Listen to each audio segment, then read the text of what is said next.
Mike Pearce. And tell me about the locomotive. Well, I went to serve my apprenticeship in Eastmoor Steelworks in July 1958. I did 5 years apprenticeship and 3 years as a fitter. Yeah. During my apprenticeship, I worked on the locomotive I was 18 months in the locomotive works. Right. We had 17 steam locos there then. And that was one of them. It was the last one to steam in 1965 when they went over to diesels. The steelworks presented the engine to the city of Cardiff, and it was cosmetically restored and put in children's playground at Splot Park with railings all around it for the kids.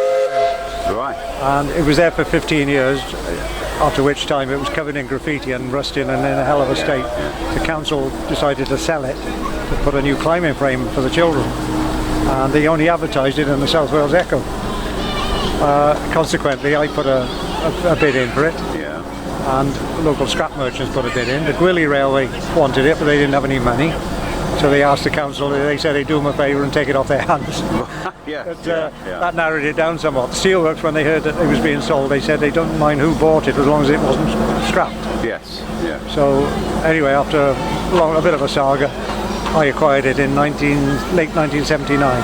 And where did it go then? I took it to the Dean Forest Railway, where I was a mechanical engineer.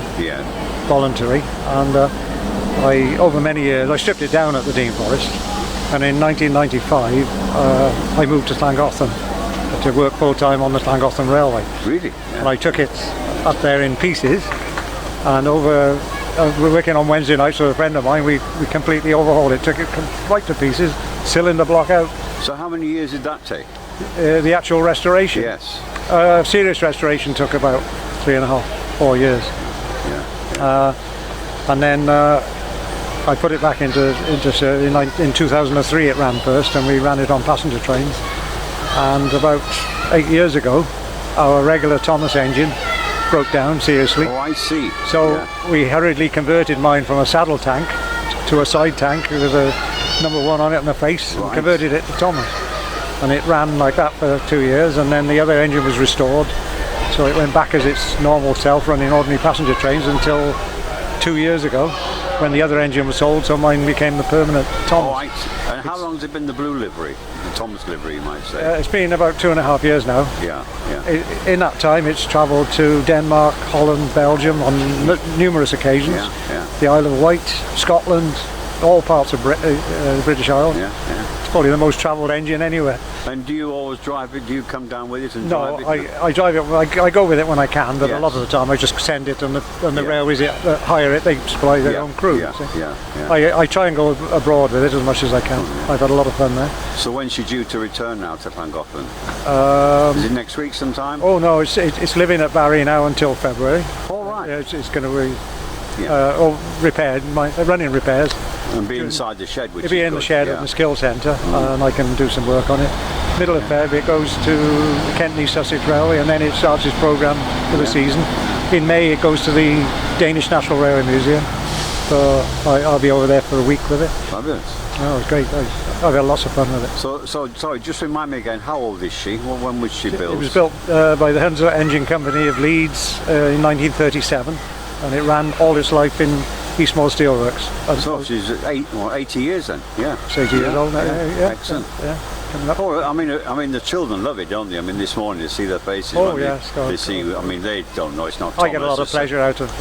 And apart from this engine, which has given me a lot of fun over the years and taken me to places I never ever dream about. Being a regular driver at Llangollen and the Dean Forest and other railways, I've met some amazing people along the way. I've shared the footplate with the Royal Princes, Harry and William, and numerous TV personalities doing travel programmes, you name it. Well, I was lucky many years ago when Tornado first came out to have a cab ride in that. That was on the West Somerset.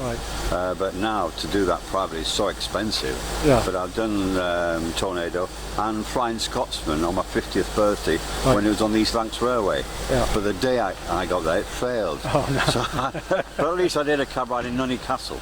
But I mean, those are the days when you can have a cab ride, but now you've got to have inspectors there, you've got to have some certificates, it's a shame. But no, but we've enjoyed it today, and appreciate you talking to me. Thank you. Pleasure.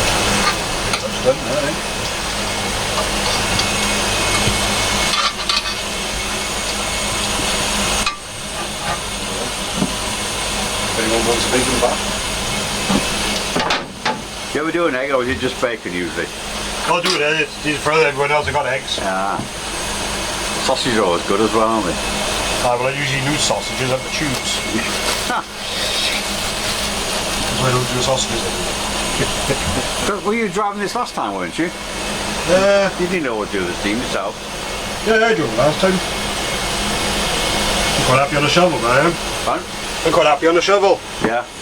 Because that's where the bacon is. There were 2 shovels in it. Right. You carry on like those sandwiches,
Push the wagons up now. Put it on. Yeah, go on. I'll check the roads and then drop straight down on the DMU. Okay.